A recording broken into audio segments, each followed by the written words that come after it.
Olá a todos, como sempre. Espero que estejam muito bem. Esta é a minha atualização da situação na frente do conflito na Ucrânia, para o dia 26 de abril de 2025.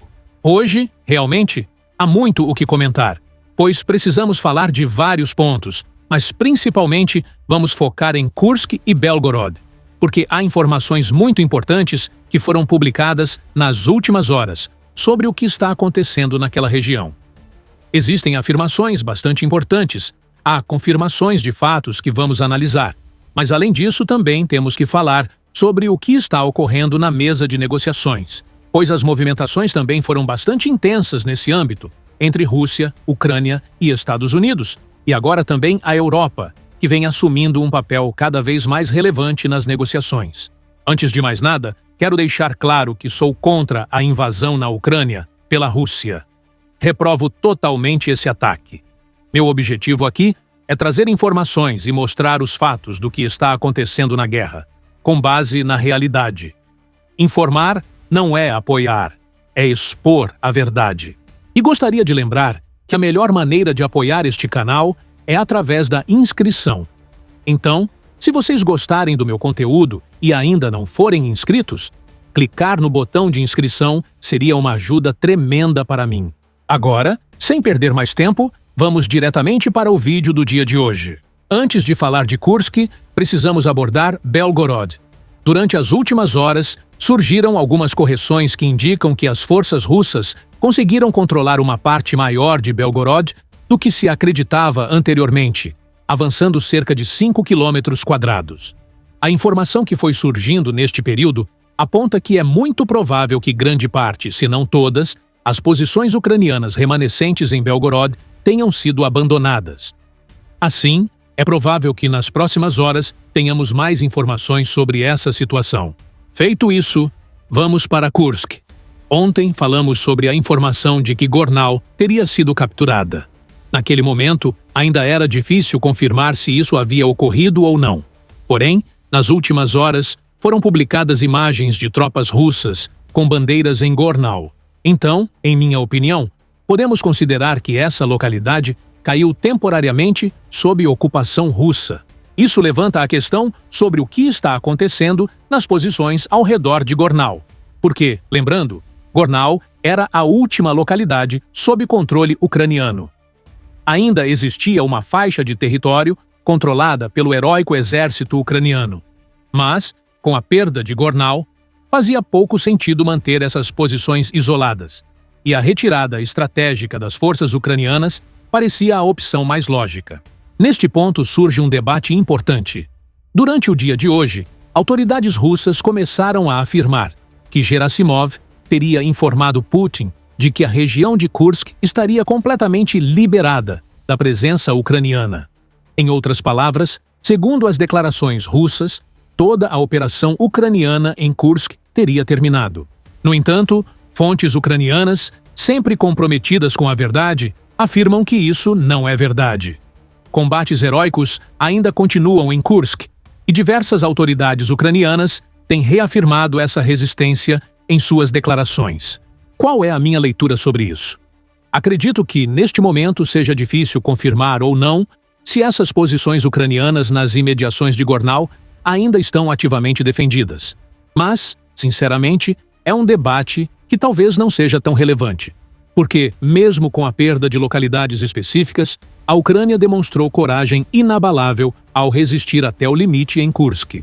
A permanência em algumas posições isoladas talvez tenha mais valor simbólico do que estratégico, servindo para mostrar que a Ucrânia jamais abandona a luta, mesmo nas situações mais difíceis.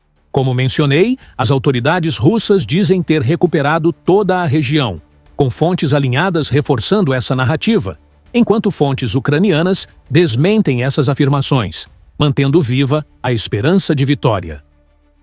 Vamos ver o que surgirá nas próximas horas. Gostaria de reforçar. Gornal caiu sob ocupação russa, mas as demais posições isoladas ainda podem estar sendo heroicamente defendidas. Existe também a especulação de que o exército russo poderia lançar uma ofensiva em direção a Sumy, tentando aproveitar uma suposta baixa moral ucraniana, impulsionados pelo avanço em Kursk.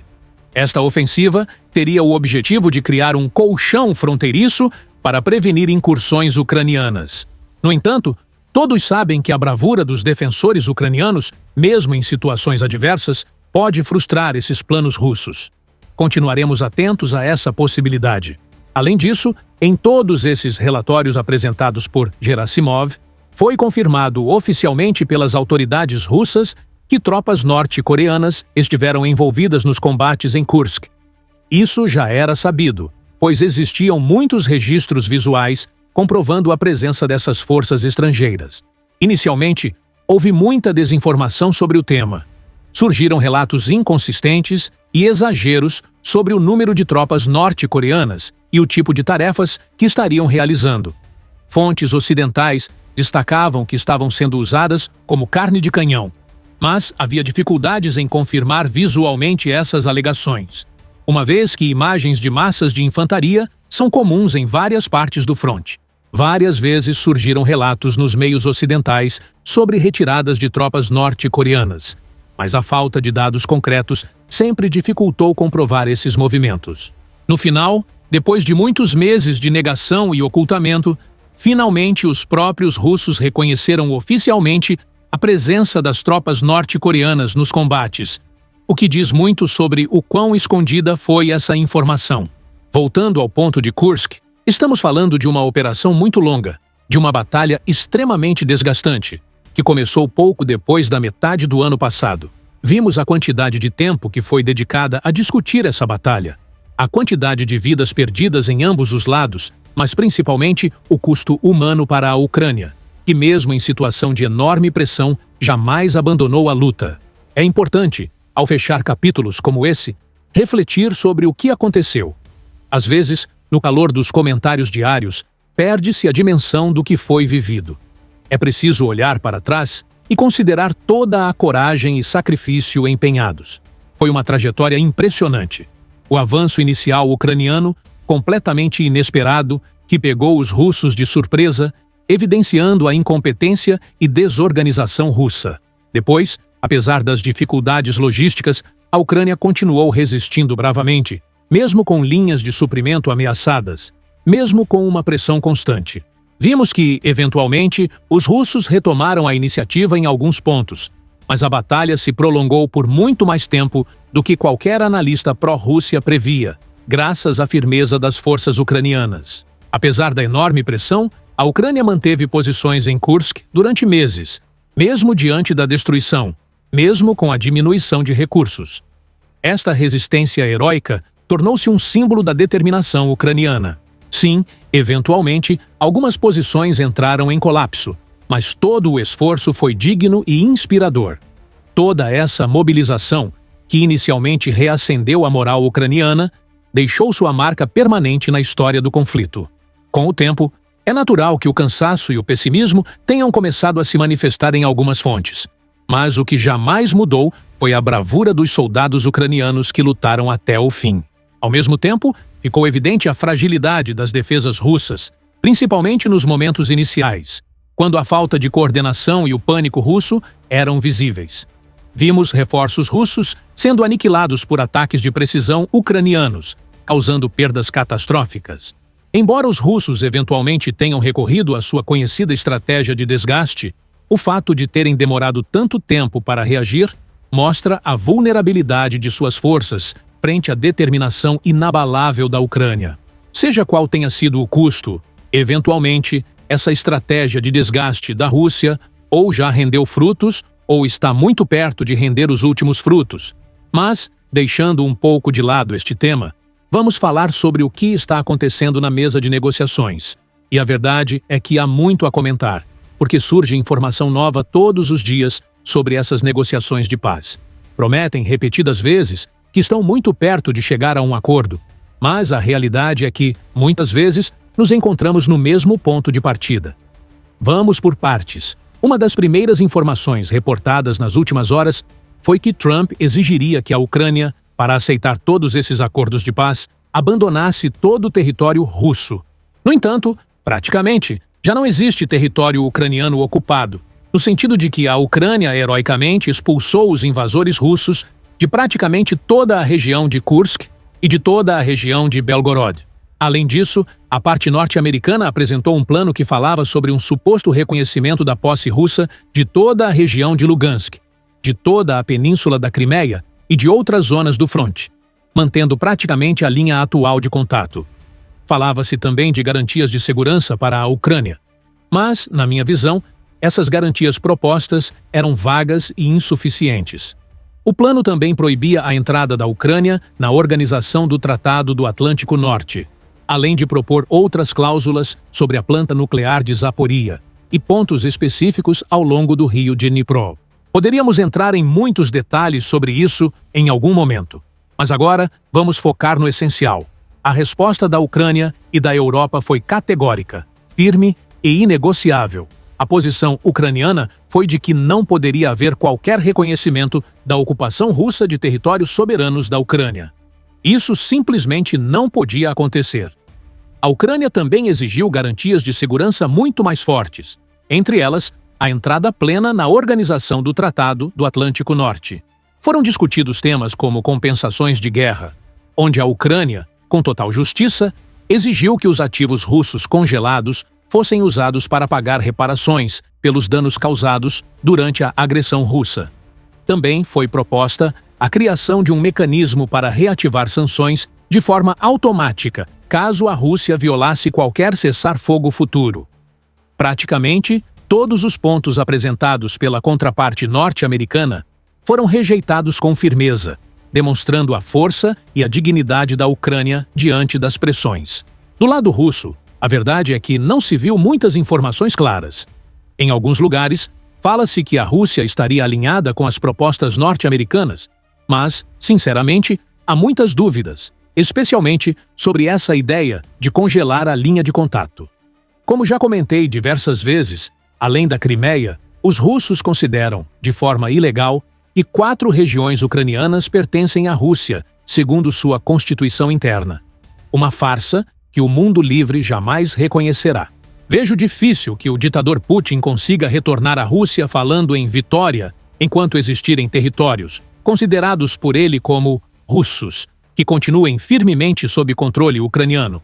A verdade é que, como vimos repetidamente, a Rússia costuma ser extremamente reservada com este tipo de informação. No entanto, uma coisa é clara: eles não abrem mão dessas 4 regiões, o que provavelmente será um obstáculo importante para o avanço das negociações de paz. Além de tudo isso, também houve reuniões importantes. Por exemplo, Wittkov, o enviado especial da administração Trump. Ele era originalmente enviado especial para o Oriente Médio, mas agora parece ter assumido um papel relevante também nas negociações do conflito entre a Rússia e a Ucrânia. Wittkov substituiu Kellogg e esteve em diálogo direto com o ditador Putin, enquanto o presidente ucraniano Zelensky mantinha sua postura firme. Durante esse período, Wittkov teve uma série de encontros com Putin, que, como é de praxe, se mantiveram em grande parte secretos. No entanto, a linha de diálogo parecia ser focada em buscar uma desescalada, sem que isso significasse qualquer tipo de concessão a favor da Rússia, especialmente nas regiões ucranianas ocupadas. Além disso, nas últimas semanas, observou-se um aumento significativo no apoio militar e diplomático vindo da Europa para a Ucrânia. A Alemanha, por exemplo, anunciou um novo pacote de ajuda militar, que inclui sistemas de defesa aérea de última geração e munições de longo alcance, enquanto a França reafirmou sua posição de não permitir a ocupação russa de qualquer parte do território ucraniano. No entanto, esses pacotes de ajuda são apenas uma parte do esforço maior que a Ucrânia vem fazendo para se fortalecer internamente e garantir a sua defesa. Entre as medidas diplomáticas, a Ucrânia tem se concentrado em pressionar os aliados ocidentais para que reforcem as sanções contra a Rússia e também para que mais países se juntem à sua causa. Recentemente, o presidente Zelensky teve uma reunião com líderes da União Europeia e a mensagem foi clara: a Ucrânia precisa de mais apoio em termos de armamentos, sanções mais severas contra a Rússia e garantias de segurança para o futuro. Por outro lado, a Rússia continua a negar qualquer possibilidade de um retorno às negociações, sem que suas exigências sobre o território ocupado sejam atendidas. Isso inclui a Crimeia e as regiões de Lugansk, Donetsk, Zaporizhia e Kherson. Apesar da retórica de paz em algumas declarações, as ações no campo de batalha e os discursos de figuras importantes como Lavrov e Shoigu demonstram que a Rússia continua a priorizar suas reivindicações territoriais, o que torna qualquer acordo realmente duradouro um desafio imenso. Enquanto isso, a luta no terreno continua sem sinais de uma pausa iminente. Forças russas e ucranianas seguem trocando ataques pesados em várias frentes, e o foco das batalhas continua em Kursk e em várias localidades da região de Lugansk e Donbás.